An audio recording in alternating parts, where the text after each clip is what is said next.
Major economic and social reforms have been initiated, and we are talking about reforms that are all around, not limited to certain areas. The Chinese President Xi Jinping has consequently also stressed the need for defense and military reforms. According to SIPRI, this year's budget includes an increase of a little bit more than 12% of the defense budget compared to last year. Last October, the People's Republic of China got a new ambassador to Sweden, and this morning we will have the great pleasure of meeting him. Ambassador Chen Yuming joined the Ministry of Foreign Affairs in 1975 and has held several leading posts both in the ministry and overseas. In Lithuania, at the UN, in Romania, just to mention a few. His last posting was as ambassador in Australia. Ambassador Yuming is here with us this morning to elaborate on China's role in the world today and in the future, and how China looks upon security in a regional and global context. There will of course be time for questions. The ambassador will give a presentation for about 20 to 25 minutes, and then we will leave the floor open for you to also contribute with your questions or reflections. And I want to encourage your active participation, of course. Well, I think we can all look forward to a very interesting hour that will cover a broad range of issues. And once again, warm welcome to all of you. I would now like to leave the floor to Ambassador Yuming. Welcome.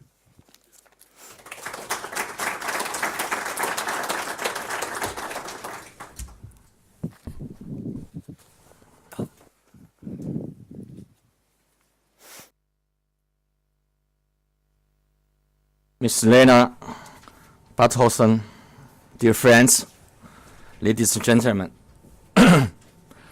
Sorry. I'm very happy to meet you today, very early morning. First of all, I want to apologize for my broken English. It's not fair to speak Chinese today.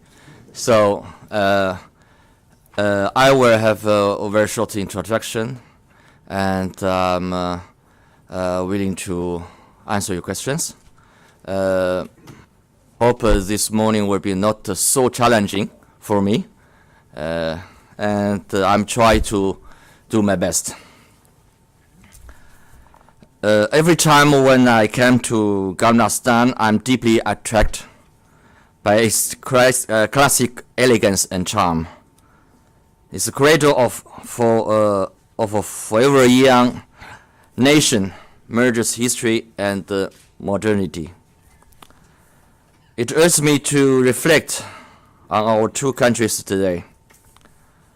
Sweden's social welfare system, marked by its high integrity and efficiency, has become a role model, while the ancient China is reforming and improving its people's democracy, its huge market-oriented economy, and strong national defense for peace.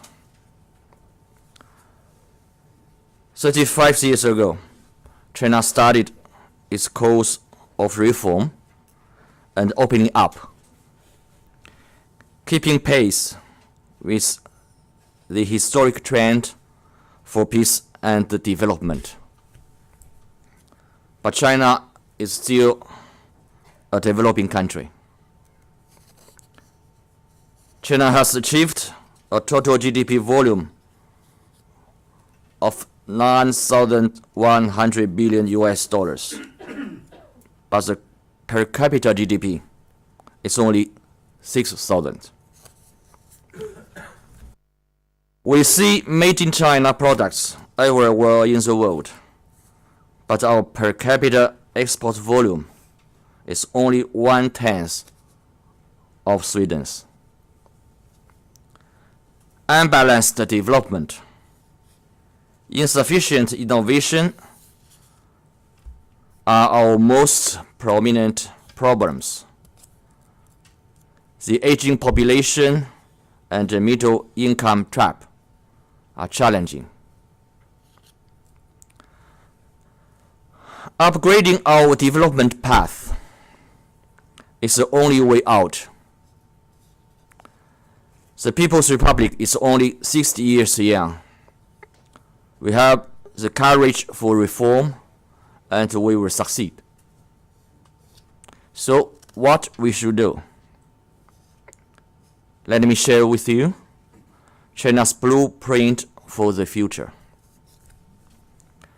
China has decided to further deepen its reform in an all-round way to develop our market economy and modernize our governance system and governance capability.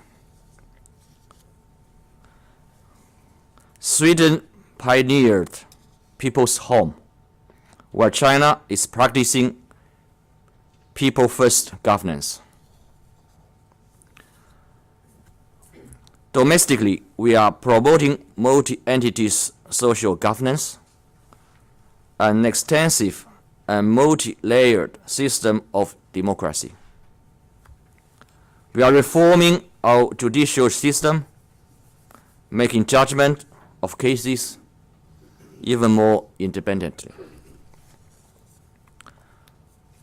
We are optimizing the government structure and reforming the rules for government vehicles and official residences so that the saved money can be spent on public service procurement, and the aim is clear: spend more in providing service with more streamlined human resources. We are speeding up urban-rural integration, improving people's well-being, maintaining social justice and dynamics. We are reducing government intervention to the market and the resources distribution. We are promoting non-public economy and mixed economy, and meanwhile building green economy, saving energy and reducing emission, practicing transparent budget, and promoting domestic consumption. Internationally, along with Sweden and other countries, we support free trade and globalization, speed up opening the market, such as service sector, and the reform to interest rates and exchange rates are also on the way. Together, we will achieve more successful corporations, such as the stories of Volvo and Huawei. Now we are glad to see first achievements of reform, and we know that more is on the way. Over the past 2 years, China maintained its financial stability. The number of government approvals has been reduced by 400 each year. The basic medical insurance system now covers all the population, and the service sector is nearly 50% of the whole economy. Our annual industrial energy consumption has been reduced by 4%, whereas the economic growth rate is maintained at 7.5%. And the total GDP this year is expected to approach $10 trillion. The Chinese people's average income has grown by 9%, which means an increase of 10 million people getting new jobs each year, and another 10 million rural population getting rid of poverty each year. And each year, 60 million more rural population have safe water to drink. 5 million more affordable housing units were built, and high-speed railway in service has reached 11,000 kilometers, ranking the longest in the world. In the meantime, China is also modernizing its military forces in conformity with its international standing and rules. Firstly,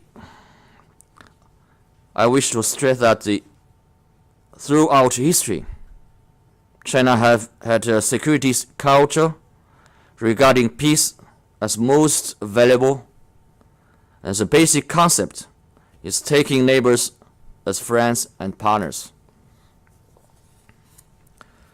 As President Xi Jinping said on his recent trip to Europe,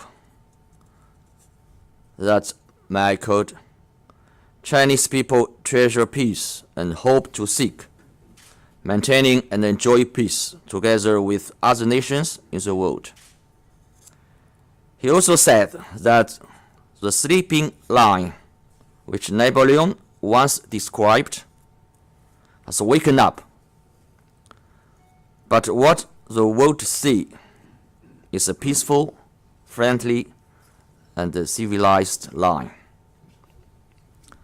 The Chinese people is focused on doing a good job on their own, and they are also ready to do all they can to contribute to the world peace and the development.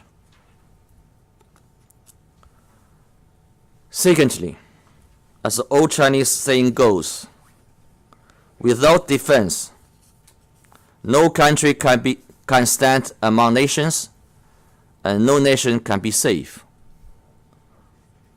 I know that Sweden understands, as you have come through history as both a strong military power and a country of neutrality. China has always pursued a national defense policy that is defensive in nature. We never seek hegemony, and at the same time never tolerate bullying. Our history as a semi-colonial country has passed. The critical factor for our military development today is the security environment surrounding us. On the one hand, as one of the countries with the biggest number of neighbors and the longest land borders, China is yet to be unified and has a complicated strategic environment.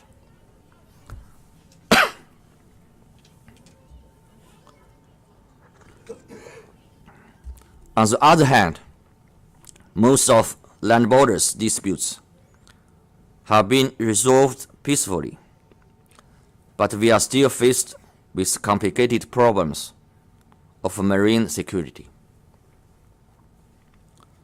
Thirdly, China's national defense has long been short-funded, and the increase of the military investment in the recent years are mainly compensatory.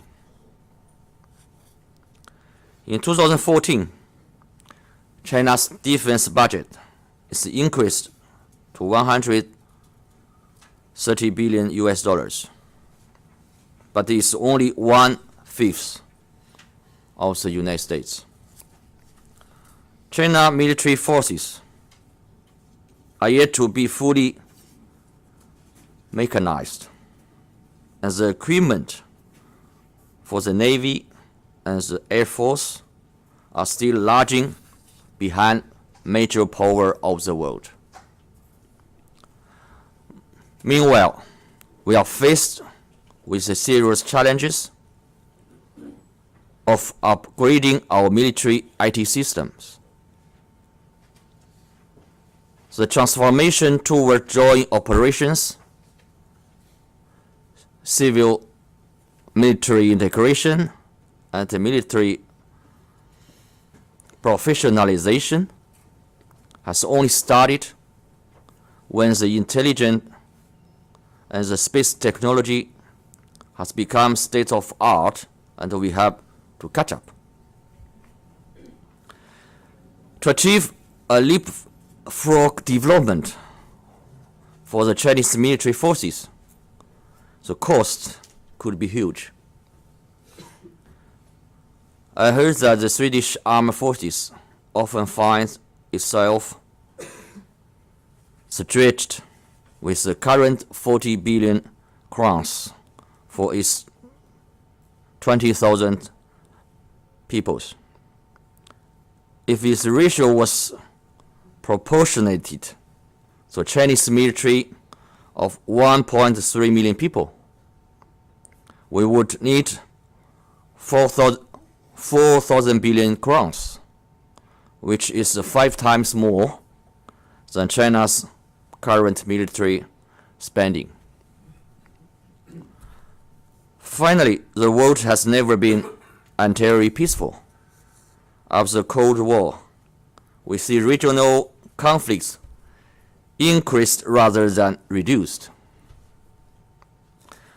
We know that Sweden has a fine tradition and strong participation in peacekeeping. Up to now, we have dispatched over 100,000 people times and made great contributions to maintaining world peace.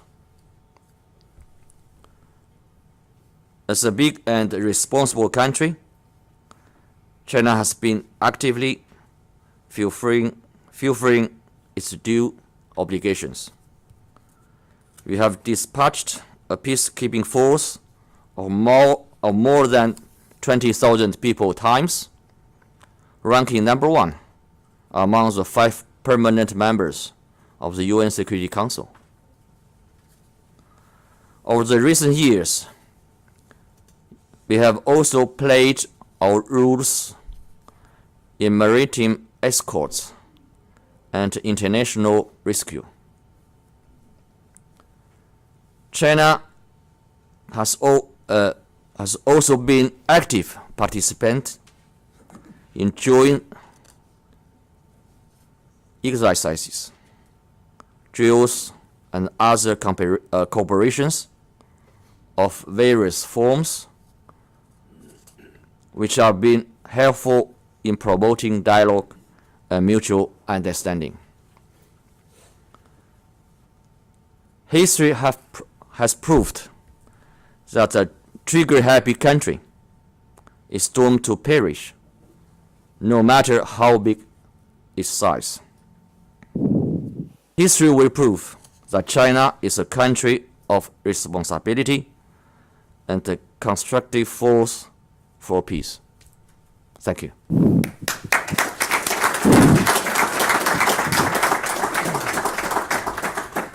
Ambassador, thank you very much for your presentation. It was very interesting to listen to this overall view on the development of China. And I understand that there are huge reforms taking place, all around reforms, as you mentioned. Now, you mentioned also that when it comes to the armed forces, that they have long been short-funded, and now that the equipments are lagging behind, so there is a need just for upgrading. I would just like to ask, do you see any risk at all that this of regional arms race in the region because of now the increase of the defense budget, despite the fact that you say that there's much modernization, etc.? Thank you very much for your question. I apologize. Maybe my English is not enough good to answer your question. Maybe I will ask my colleague to help me. 刚才我已经陈述呢，中国的这个军费的增长是完全符合客观的需要和符合它的 GDP 的发展的和国防的需要的。As I mentioned just now, that the increase of our national defense fundings is in conformity of the need of our national defense environment and our GDP growth scale, as well as the national interest. 刚才讲呢，这个中国的军费增长，中国的这个国防是完全防御性的。As I mentioned just now also that the national defense policy of China's is defensive in nature. 就像我在澳大利亚任职的几年一样，我也听到国际上有很多，包括美国、澳大利亚、西方还有我们的这个邻居，都认为中国适当的年度的军费增长，对他来讲是合理的，对这个他的周边环境也是安全的。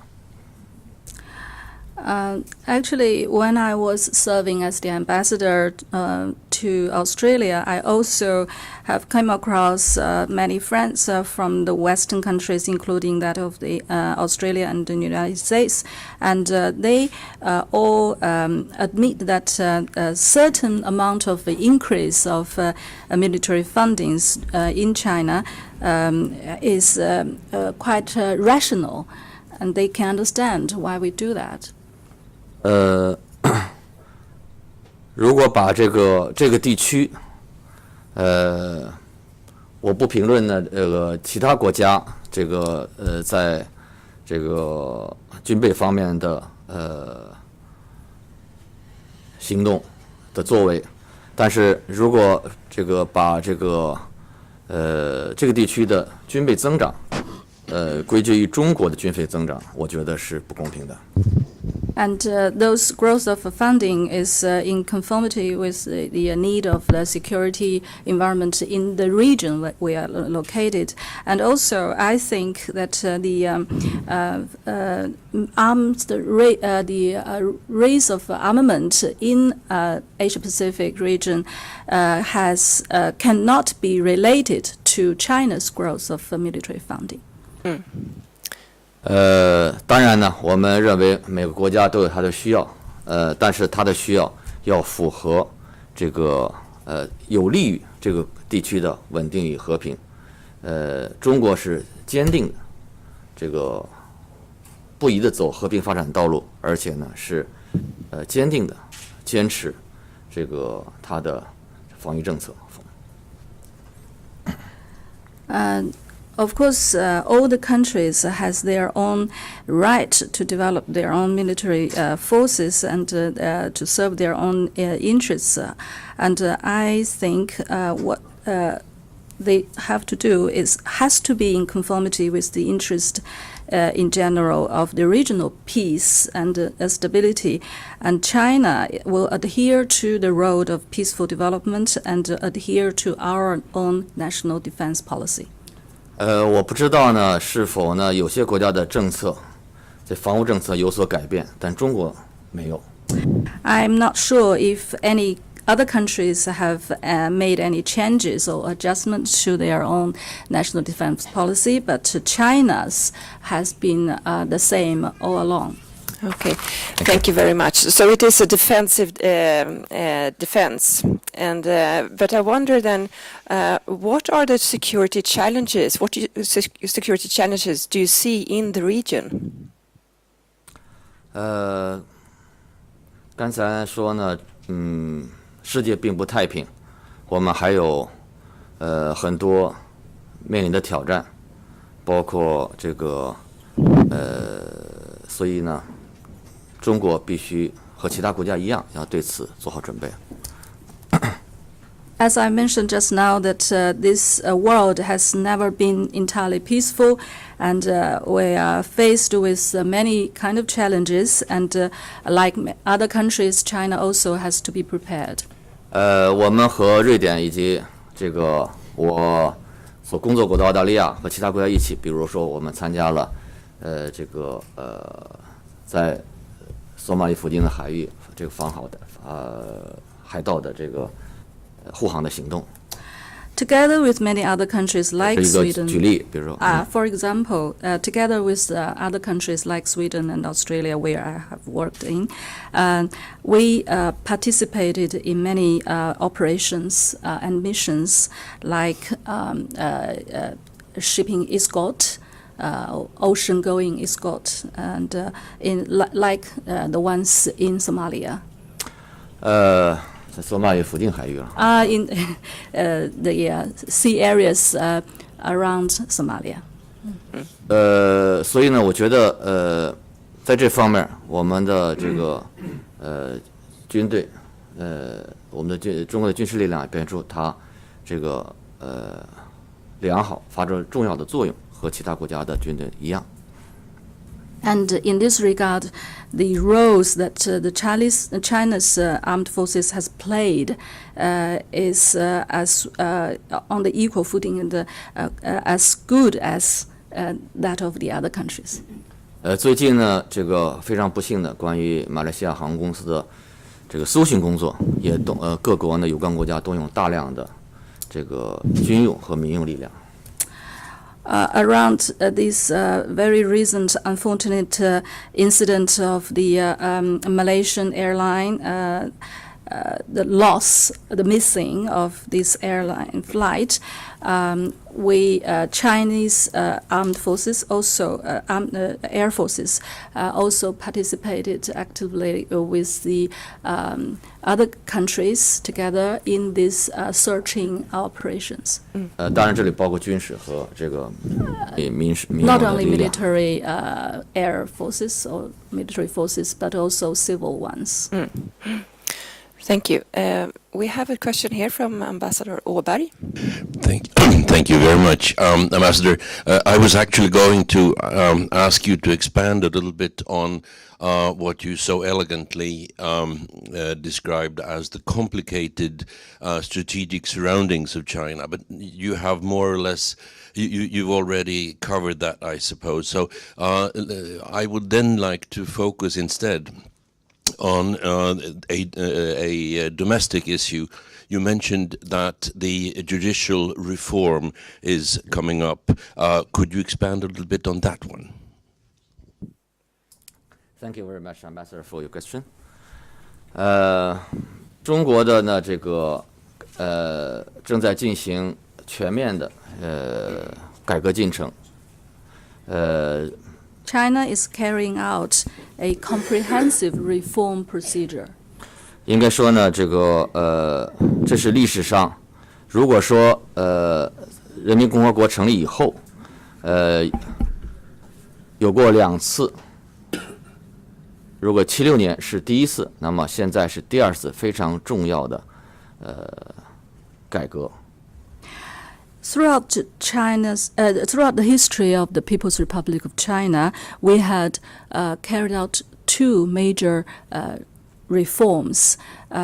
If the first time was in 1976, then the current reform should be counted as the second one. 这次改革的范围之广和程度之深，应该说也是历史上所少见的。The width and depth of this reform are also unprecedented in history. 这表明了呢，我们继续这个改革开放，与世界同步和的信心和我们的自信。And this such major actions of reform and opening up also have shown China's confidence and resolutions towards our own development. 我们知道，在中国的经济和社会建设中有很多不完善的地方，我们必须改进。We all know that there are many insufficiencies in the development of our economy and society, and we have to improve them. 正像您讲的呢，这个我们在国内事务上，刚才讲到这个司法，在司法领域方面，我们有很多，也有一些需要完善的地方，比如说司法程序，和呢这个一些呢这个执法的方式。As you have mentioned, Your Excellency, about the judiciary reform, indeed, we are carrying out many reforms, such as the procedural reforms in judiciary system, as well as the law enforcement procedures of this system. 我们并不回避这些问题，比如说呢，这个过去呢，这个有些司法程序的进行还受到一些这个因素的干扰，我们呢现在正在努力的这个全面的纠正，We should not dodge from those existing problems. As you may know, that there were some factors that is interfering in our system of these procedures of judicial system, and we are undergoing this effort of tackling this problem. 举例说呢，比如说呢，一个案件的这个审理，比如说一个民事案件的审理，可能有这个一些有钱的人或者有权的人，他会来向法官说情，在判决上呢，给予一定的照顾。类似这样的情况，会被严格的纠正。For instance, I give you some example. One aspect is that for some civil cases, there are cases that some people with money and power want to interfere with the proceedings, and now those in an unhealthy phenomena has to be tackled and has to be restricted and gotten rid of. 关于中国的安全环境呢，这个我跟你讲的，主持人也讲过，这个有这个出现这个军备增长的情况，我们所在地区。我们也看到有一些有个别国家在修改他们战后的和平政策，我们认为呢是值得我们警惕的。As I mentioned just now regarding the environmental, the security environment, we have indeed increased our military funding according to our need. And in the meantime, we also have noticed that there are certain countries who have amended their laws governing national defense after governing peace after the Second World War. That's the law that they have adhered to after the Second World War. And for this phenomena that we really should be alerted to. 我们认为呢，这个维持二战的成果，确保维持了战后几十年和平的国际秩序，是非常重要的。I do think that maintaining the international order that has been kept in peace since the end of the Second World War has been very important. 维系二战的成果。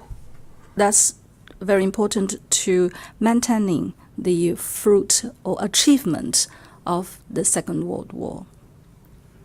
因为这次战争呢是世界很多国家的人民付出了重大牺牲才换来的， Because the victory 我们必须要珍惜。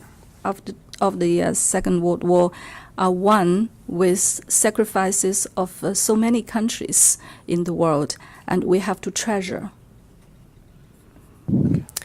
Thank you. Then we have a question here, please. Den på? Ja, den är på. Okay. Thank you very much, Ambassador Chen. 非常感谢. I have two questions. One relates to the security aspects of your country. You mentioned that your land boundaries are mostly well settled with your neighbors, whereas in the maritime environment you still have a number of unresolved issues. And it is a well-known fact that there are some disputes between China and your neighbors in the South China Sea, and also in relation to Japan and Korea. Could you elaborate a little on how you think these matters could be settled peacefully? They are very complex, but it's also very important. That's my first question. Second question relates to your economy. As you have mentioned, China is now reorienting its economy from, let's call it, heavy investment, infrastructure, and an export-oriented economy towards greater stress on consumption, internal consumption. This will imply a very great change of habit, actually, in the Chinese population. Do you think that this change of direction can be successful, considering your traditions, your savings habits, and so on and so on? This is a very important question, long-term question, and it would be interesting to hear how you think you can reorient your economy. Thank you. Thank you very much. You are really an expert in, so you have very, very challenging questions. 首先呢，关于呢中国的这个安全环境，刚才讲了这个中国的很庆幸的是，中国呢有世界上最长的这个陆地边界，但是呢，我们的陆地的边界的谈判基本上除了非常个别的以外，基本上都和平解决了。Fortunately, we have peacefully solved the issues regarding our land borders, and since we have the longest land border in the whole world. 关于呢海洋方面的事务呢，大家知道，有这方面的没有解决的问题是非常正常的。现在世界上还有很多这样的例子，中国正在努力的这个解决。As regarding to the maritime security, maritime borders maritime borders security, as you know that there are certain cases of problems in the world, in other countries, so this is quite normal, and we are faced with issues like this, and we are taking efforts to tackle them. 这个谈判的进程是比较艰难的，因为呢，它和陆地的，您懂这个，它和陆地的呢，这个还有所不同，有它的相当的难度。Negotiations regarding maritime borders has been very harsh, as you may well understand. And this is quite different from those negotiations of the land borders. 中国和一些国家呢，已经有了协议或者是呢初步的进展，但是呢，再有对于其他的这个我们的立场原则立场一贯坚持的呢，就是这个双方和平协商谈判解决。Of course, we have reached certain agreements and have achieved certain progress regarding to some sectors of our borders of the sea, but for the other parts that is not or yet to be solved, we have all along adhered to the principle of peaceful negotiation and dialogue. So political resolutions. Political resolutions. 关于呢中国的经济呢，这个发展方向，这个是非常重要的，也是我们这次改革的中心的议题。Regarding China's economy, the direction of the development has been very clear, and this is the core issue in the recent decisions made by the central government. 如果与我任职过的两个国家相比的话，我觉得这件事对澳大利亚可能是很大的挑战，对瑞典应该是和欧洲国家是个机遇。Comparing with the two big nations I have served recently, I think Australia and some other countries related there, close to there, are faced with challenges mainly. So for countries that I served, Australia had been to suffer a little bit because they export raw materials and resources, and China will import less. Yeah, but for Sweden and Europe, it means more a opportunity rather than a challenge. 因为呢，中国将要坚持的是创新，高科技、绿色经济、可持续发展，这些都是瑞典和欧洲国家的优势。Because in our reform, we turn more to the pursuing of innovation and the green economy and sustainable economy and high tech. And in this regard, Sweden and Europe are well in advance. 中国人的习惯，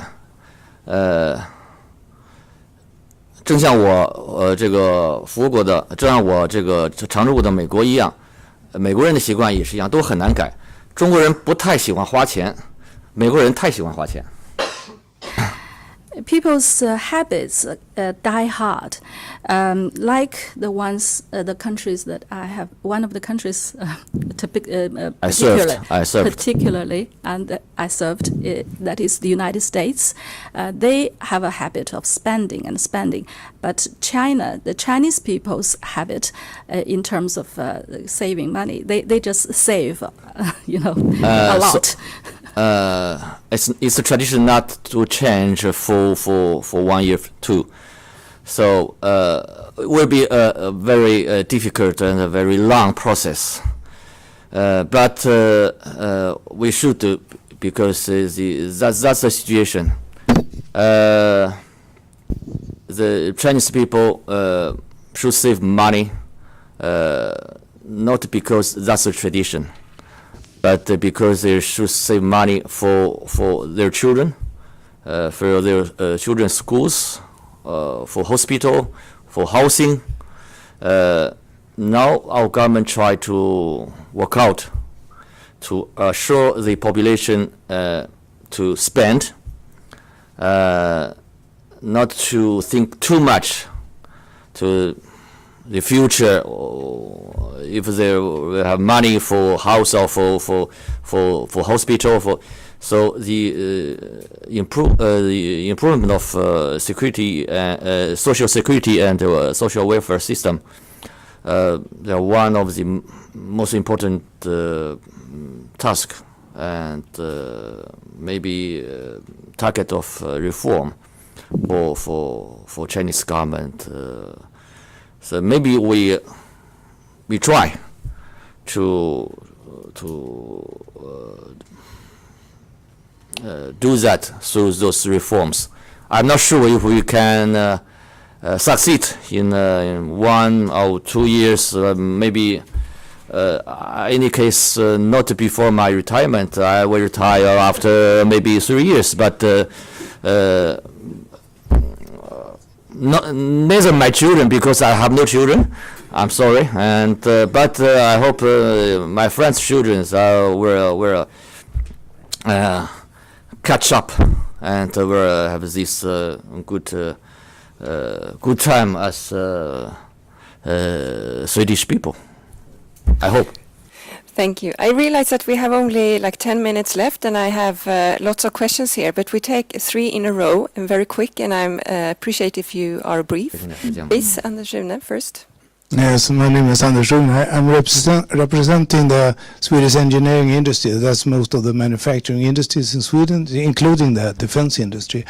Thank you for answering this about how difficult it is to change the people's mind. But, and I would like to follow up that question with, I mean, you have a huge and impressive package of economic reforms. Really huge. I think it's a speed you have never seen, and since the size of China is at a size you've never seen before. From your personal point of view, which reforms do you think will be of most importance for the Chinese economy? And in addition to that, which of these reforms in different areas do you think you will see most problems in implementing? Thank you. And we take one more questions. Thank you. Thank Mr. Ambassador. My name is Uno Svedin, Stockholm University, Stockholm Resilience Center. I would like to connect to your theme on the green economy, not necessarily only as an outlet in the economy side, but also on the emerging and new security agenda in relationship to climate change, especially this week when we have the second round of the IPCC and the new ideas of further consolidating the image of really problematic days ahead over the next half century or so with regard to the need for international handling of these major challenges. I'm also thinking about how you interpret the Chinese future responsibility structure in the forthcoming United Nations discussions on next year on new sustainability development goals as a next wave of the Millennium Development Goals that we still operate.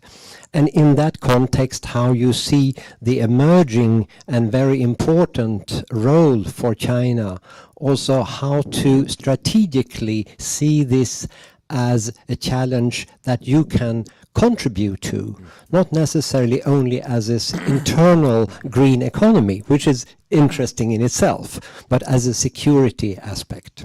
Okay, thank you. I think we will need to draw the line there so the ambassador have time to answer. We'll see if we have one more minute in the end, but please. Yeah, I will try to use my broken English to answer your questions because I see the time is still very limited.